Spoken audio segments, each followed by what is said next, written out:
Hello you! On fait le corrigé des classes de mots invariables, exercice de révision. Tu l'as imprimé, tu l'as fait, maintenant on le corrige. Une petite faute, moi sur ma feuille, je l'ai imprimé avant d'avoir fini de le corriger, alors excuse-moi. Ce qu'il fallait faire sur la première page, c'était pour chacune des 3 phrases qui sont là, d'écrire tous ces mots, de déterminer la classe de tous ces mots qui forment les phrases. Donc, commençons. Mon grand-père courageux était pilote d'avion dans sa jeunesse. Mon, ça vient avec le nom grand-père. C'est donc un déterminant qui va introduire le nom grand-père dans la phrase. Et comme on dit mon grand-père, c'est le mien, c'est un déterminant possessif. Ensuite, grand-père, on l'a dit, c'est un nom. C'est un nom composé de 2 mots. Courageux, et comment le grand-père, il est courageux? C'est un adjectif. Était, c'est un verbe, c'est même un verbe d'état. Je le précise quand c'est un verbe d'état. Quand c'est un verbe d'action, je fais rien, mais un verbe d'état, je veux prendre l'habitude de les reconnaître, donc je vais l'écrire. Pilote, il était pilote. C'est comme si je disais, il était un pilote d'avion. Si je peux mettre un en avant, c'est que c'est un nom. C'est spécial, tu pourrais penser que c'est un adjectif, mais c'est un nom. D'avion. Le D ici, il était en jaune, donc je t'avais prévenu, les mots en jaune sont des mots invariables. C'est pas grave si tu le sais pas, c'est pas grave, on va tout voir ça en détail. Je peux te dire que le D apostrophe ici, c'est une préposition. On écrit prep. Une préposition, ça sert à introduire un complément. C'est un pilote de quoi? Un pilote d'avion. C'est un complément. Donc, c'est un complément du nom ici. Avion, c'est un nom. Un avion, c'est un nom masculin. Hein? On dit un avion. Dans sa jeunesse, dans, c'est un autre mot qui était surligné. C'est aussi une préposition. C'est pas grave, je ne m'étale pas plus dans les détails. On va en parler un petit peu plus tard. Sa jeunesse. Jeunesse, je sais que c'est un nom. Ça, c'est un déterminant. Et c'est sa jeunesse à lui, donc c'est un déterminant possessif. Ça, c'est pour la première phrase. Allons-y avec la deuxième. Le métier de journaliste est passionnant, mais il comporte plusieurs risques. Métier, je sais que c'est un nom. Le métier. Le métier, ici, j'ai un déterminant. Et le métier de journaliste, je sais de quel métier je parle. Je le connais. Le est un déterminant défini. Les déterminants définis sont le, la, les, L apostrophe. Puis les indéfinis, les plus communs sont un, une et des. Donc définis. De journaliste, le de ici est en jaune, c'est encore une préposition. Journaliste, c'est un nom. Est, c'est un verbe d'état. Passionnant. Il est comment le métier? Il est passionnant. Donc, passionnant, ça me dit comment est le métier. C'est un adjectif, mais il est spécial puisqu'il est suivi d'un verbe d'état. C'est un adjectif attribut du sujet métier. Tu te souviens qu'on a fait ça il n'y a pas longtemps? Les adjectifs attributs. Mais, le mais ici, c'est une conjonction. Encore une fois, si tu ne sais pas, c'est pas si grave que ça. Mais je peux quand même te dire que la conjonction, son travail, c'est d'unir 2 idées différentes dans une phrase. Comme ici, je te dis que le métier de journaliste est passionnant, puis d'un autre côté, je te dis qu'il comporte plusieurs risques. Tu vois, c'est 2 idées différentes que j'unis par un mot. Les conjonctions les plus connues sont mais. Il y a le ou pour faire un choix. Est-ce que tu préfères faire du ski ou tu aimes mieux faire la raquette? Tu vois, c'est 2 idées que j'unis par un ou qui t'indique un choix. Mon mais ici, il m'indique comme un contraire ou une restriction. Ah, c'est bien le fun, mais hey boy, c'est risqué. Tu vois? Il y a le et. Le et, c'est celui qu'on connaît le mieux. Il est parti à l'école et il a oublié son sac à la maison. Tu vois, c'est 2 idées différentes que je vais unir par un « et ». Donc, c'est ça, c'est une conjonction « mais ». Il, c'est un pronom personnel, on le sait, et il remplace. Le pronom remplace. Il comporte plusieurs risques, ça remplace le métier de journaliste. Comporte, c'est mon verbe d'action. Plusieurs risques. Risque, c'est un nom. Puis plusieurs, c'est le déterminant qui va introduire le non-risque. Et ici, plusieurs, on ne peut pas les compter. On sait qu'il y en a beaucoup, mais on ne peut pas les compter. C'est donc indéfini.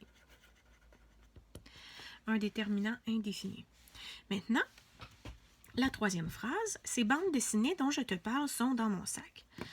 Bon, là, j'ai un petit problème mental. Là, j'ai pris cet exercice-là ici dans le trésor de la grammaire. Puis, regarde, j'ai fait ma recherche.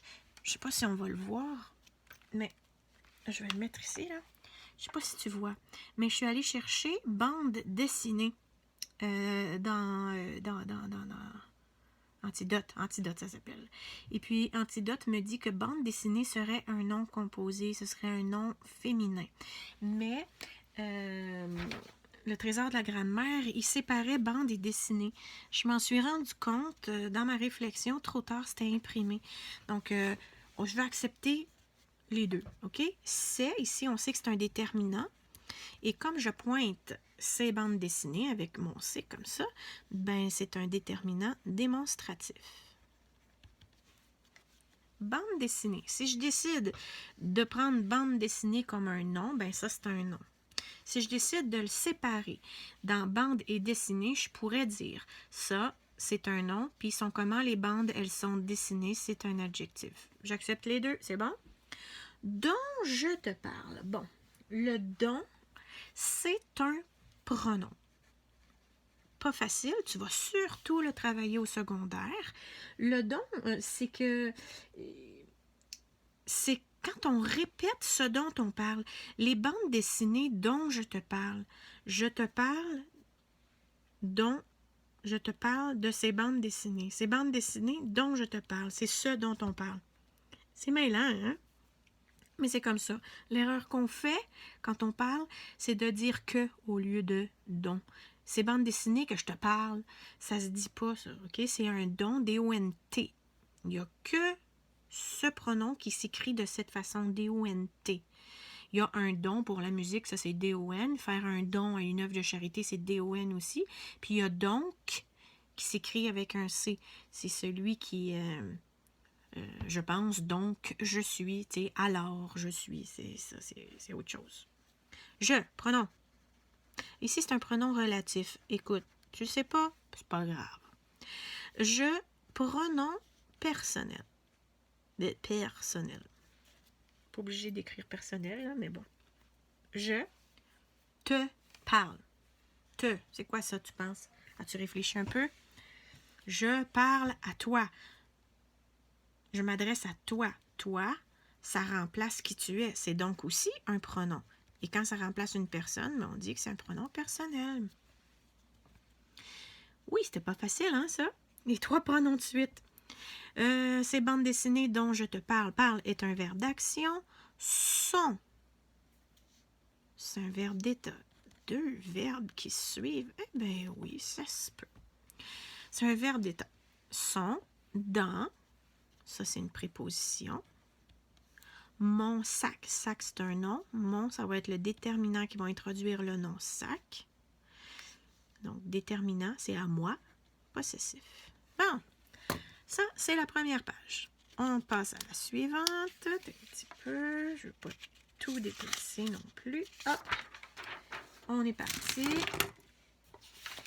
Tourne page. Bon. On a un texte sur le kangourou. Je me suis trouvée drôle, là. Je suis allée dans les images de National Geographic, qui sont tellement belles. Puis je me rappelais d'avoir vu à National Geographic, ils ont des superbes photos. Hein. Si tu t'ennuies à un moment donné, va voir sur le site de National Geographic et va chercher les concours de photos. C'est des photos d'animaux, de nature, de merveilles du monde assez incroyables. Comment il y a des belles photos là-dedans. Et parmi celles-ci, j'y naviguais l'autre fois. Je rêvais un peu. Et puis, je suis tombée sur ce kangourou. Mais bon Dieu, que j'ai ri, là. Ça, c'est un grand kangourou roux d'Australie.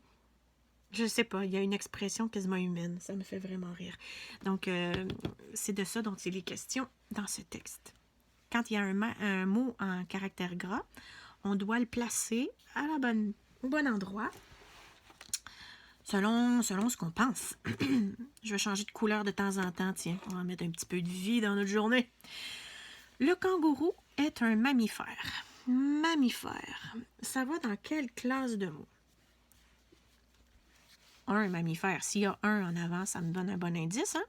C'est un nom. Mammifère. 2 M. mammifère vient ici, dans la catégorie des noms. Le kangourou est un mammifère de la famille des marsupiaux. Les marsupiaux, c'est ceux qui ont une poche ventrale. Il vit en Australie. Vit. Vit, verbe vivre, c'est un verbe. En Australie. L'Australie, il y a un A majuscule. Les mots qui peuvent avoir une majuscule comme ça, ce sont des noms propres. Australie, c'est le nom d'un pays. Le plus souvent en troupeau. Souvent. Est-ce que je peux accorder ça, ce mot souvent? Est-ce que je peux le conjuguer? Impossible. C'est un mot invariable. Donc ici, souvent, je viens le mettre ici. Je peux même te dire que c'est un adverbe. On va voir ça plus tard. Donc, il vit en Australie le plus souvent en troupeau, dans les champs, les montagnes ou les arbres, selon son espèce. Il y a différentes espèces de kangourous. Son espèce, une espèce. Espèce, ça je le sais, c'est un nom. Et puis, son espèce, c'est son espèce à lui. C'est un déterminant. C'est, son espèce. Voilà. On continue. Le plus connu est le kangourou roux. Roux, c'est une couleur. Donc, il est comment, le kangourou? Il est roux. Donc, c'est un adjectif. Je vais venir écrire roux ici. Il est aussi le plus grand. Son odorat et son ouïe sont très développés. Très développés. Ils ne sont pas juste un petit peu développés, ils sont très développés. Le trait ici, il vient comme donner de l'emphase au fait que c'est très développé, son ouïe, son odorat. Très, qui complète un adjectif, c'est un adverbe et ça s'écrit toujours de la même façon. Tu ne peux pas accorder ça, le mot très. Et lui permettre de repérer le danger imminent. Le danger imminent. Il est comment le danger? Il est imminent. Imminent, c'est un bel adjectif, c'est un bien beau mot qui veut dire là, tout de suite. Tu n'as pas le temps de réfléchir, c'est dans ta face. Donc, imminent, là, quand il y a une courbe imminente, là, quand tu conduis la voiture, ben c'est que, les pneus vont faire du bruit parce que tu tournes sans l'avoir vu. C'est imminent. Donc, le danger, c'est un nom. Et il est comment le danger? Il est imminent, c'est un adjectif. Sa queue lui sert de balancier quand il saute. C'est vrai, je ne sais pas si tu as déjà observé un kangourou qui saute, ça va vite, premièrement. Et puis sa queue, elle fait un balancier en arrière. Ça lui donne une swing, en bon français. Sa queue lui sert de balancier.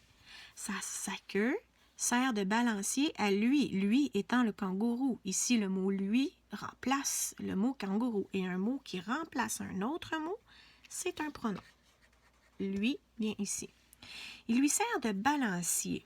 Là, tu pourrais être porté à dire « Ah, ça finit en R, c'est un verbe. C'est un verbe. » Non. Ici, des fois, il y a des noms qui finissent en ER. C'est un balancier. Ça l'aide à se balancer. C'est un balancier, c'est un nom ici. Balancier vient dans les noms. Il lui sert de balancier quand il saute. Saute, c'est un verbe. Le verbe sauter. Quand il saute de troisième patte quand il veut s'asseoir. Ça, c'est vrai aussi. Quand il s'assoit par terre, il s'assoit sur sa queue. C'est son dossier. Quand il se déplace en sautant, sa vitesse peut atteindre 50 km/h. C'est quand même assez vite, là. Nous, on ne court pas du tout à cette vitesse-là. Là. On n'atteint pas ça. Là. Quand il se déplace, il déplace lui-même le kangourou. Le « se », c'est un pronom. Quand il se déplace en sautant, sa vitesse peut atteindre. Atteindre, c'est un verbe à l'infinitif, mais verbe pareil. Il peut atteindre 50 km/h. Il sort surtout le soir et la nuit. Ici, il sort, je pourrais dire il sort le soir et la nuit, mais je viens renforcer mon verbe. Il sort surtout le soir et la nuit. Et quand je veux compléter un verbe, quand je veux modifier le sens du verbe un peu, ben c'est un adverbe. Alors surtout, c'est un adverbe. Et puis, je ne peux pas accorder ça surtout, là. Je ne peux pas mettre un S, je ne peux pas conjuguer ça. C'est un adverbe, c'est un mot invariable. C'est un animal herbivore. Il est comment l'animal? Il est herbivore, c'est donc un adjectif. Il mange des herbes. Herbe, c'est un nom, donc des, c'est un déterminant indéfini. On ne sait pas tout à fait lesquels, là, mais c'est des herbes, des feuilles et de l'écorce. Le kangourou adore se baigner et il est un très bon nageur. Ici, il est comment? Comme nageur, il est bon. C'est un adjectif. Oups. Chaque petit naît après 40 jours de gestation. Chaque petit. Ici, petit, c'est spécial, c'est un nom. Je t'explique pourquoi c'est pas un adjectif. Je vais écrire petit ici, là. Chaque petit, ici, c'est dans le sens de bébé. Chaque bébé naît après 40 jours. Donc, un bébé, un petit. Parfois, petit sera un nom. D'autres fois, il va être un adjectif. Ça, c'est sûr. Le petit garçon, il est comment le garçon? Il est petit. C'est un adjectif. Mais des fois, les mots, tu sais, ils se cachent sous 2 personnalités, des fois même 3. Chaque petit devant un nom, j'ai un déterminant. Et ici, chaque, c'est un déterminant indéfini. On ne sait pas lequel exactement, mais chacun un, en tout cas. Déterminant ici. Chaque. Un à la fois. Naît après 40 jours. J'ai mon nom jour ici, puis devant un nom, je retrouve un déterminant. Et c'est un déterminant numéral. 40. Après 40 jours de gestation. Et chaque petit naît après 40 jours de gestation. Ça veut dire qu'il est dans le ventre de sa mère juste 40 jours. 1 mois et demi, ça, c'est pas long, hein? Quand le kangourou vient au monde, là, je sais pas si tu peux voir mes doigts, là, mais c'est à peu près gros de même. C'est vraiment petit. On peut pas dire que l'accouchement est très difficile. Mais l'affaire, c'est qu'après ça, il s'en va dans la poche de sa mère, puis il va rester 200 jours. Ça, c'est plus que la moitié d'une année, là, avant de sortir de la poche de sa mère. Fait que, hein, il va téter sa mère dans la poche. C'est spécial. Donc, il se réfugie dans la poche de sa mère. Se réfugie, c'est le verbe se réfugier. Réfugie, ça va dans la case verbe. Dans la poche, la, déterminant, défini, parce que je sais de quelle poche je parle, c'est celle de sa mère. C'est la poche de sa mère. Il peut y rester. Oh, oh, oh. Ici, là, il y a le I. Je pense que le se, je l'ai-tu mis à bonne place? Ici, on l'a-tu mis? Il se déplace en sautant. Oh oh. Il déplace lui-même en sautant. Le se, on a sauté par-dessus. Je m'excuse, il vient ici. Ça remplace le kangourou qu'il se déplace lui-même. C'est lui le kangourou, là. I'm so sorry. Le Y. Le Y, là, c'est un pronom qu'on peut remplacer par là, souvent. Il peut y rester plus de 200 jours. Il peut rester là. Je m'y suis perdu. Je me suis perdu là. OK? Le Y veut dire à cet endroit. C'est un pronom qui remplace l'endroit. Il peut y rester. Rester, c'est un verbe. Plus de 200 jours avant d'en sortir pour se nourrir lui-même. Avant de, c'est une préposition. C'est pas grave si tu l'as pas. Qu'est-ce que je fais là? C'est avant qu'il faut que j'écrive. Donc, c'est un mot invariable. Je ne peux pas l'accorder ni le conjuguer. Alors, c'est un mot invariable. Vas-y, mon pote. Cet exercice, c'est dans la poche. Des fois, je me trouve drôle, même si je ne le suis pas vraiment. Alors, j'espère que ce petit corrigé coloré aura mis de la vie dans ta journée. On se revoit pour la première classe de mots invariables, les adverbes.